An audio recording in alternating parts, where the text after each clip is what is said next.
Banaskantha range IG action મોડમાં વાવ થરાદની મુલાકાતે પરીક્ષિતા રાઠોડ।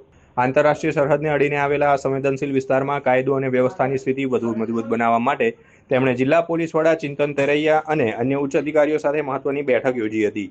આ મુલાકાત દરમિયાન આગામી ટૂંક સમયમાં પ્રધાનમંત્રી નરેન્દ્ર મોદીના સંભવિત પ્રવાસને લઈને પણ ચર્ચાઓ કરવામાં આવી હતી। આઈજીએ સુરક્ષા વ્યવસ્થા અને અન્ય પ્રોટોકોલ અંગે અધિકારીઓને જરૂરી સૂચનાઓ આપી હતી। સરહદી વિસ્તાર હોવાથી સુરક્ષાના પાસાઓ પર વિશેષ ભાર મૂકવામાં આવ્યો હતો। રેન્જ આઈજીએ જનતાને સંબોધતા જણાવ્યું હતું કે વાવ થરાદ પોલીસ હંમેશા પ્રજાની સેવા અને સુરક્ષા માટે ખડે પગે છે। તેમણે સ્થાનિક નાગરિકોને પણ પોલીસ તંત્રને સહકાર આપવા અપીલ કરી હતી, જેથી કોઈ પણ અનિચ્છનીય પ્રવૃત્તિઓને રોકી શકાય।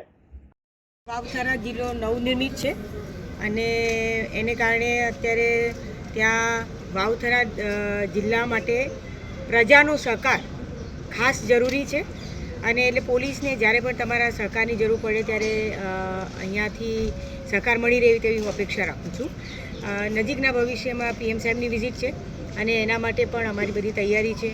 બીજું કે વાવ થરાદ જિલ્લો એક એવો છે કે જે બોર્ડર આંતરરાષ્ટ્રીય બોર્ડર ઘણી લાંબી સંકળાયેલી છે અને એ બોર્ડરને લગતા જે પ્રશ્નો છે એ પ્રશ્નો પણ બહુ સારી રીતે આપણે સોલ્વ કરીએ સાથે મળીને અને પ્રજાના સુખાકારીની તમામ જે જાળવણી પોલીસની ફરજોમાં આવતી હોય છે એ કરવાની અમારી જવાબદારી છે।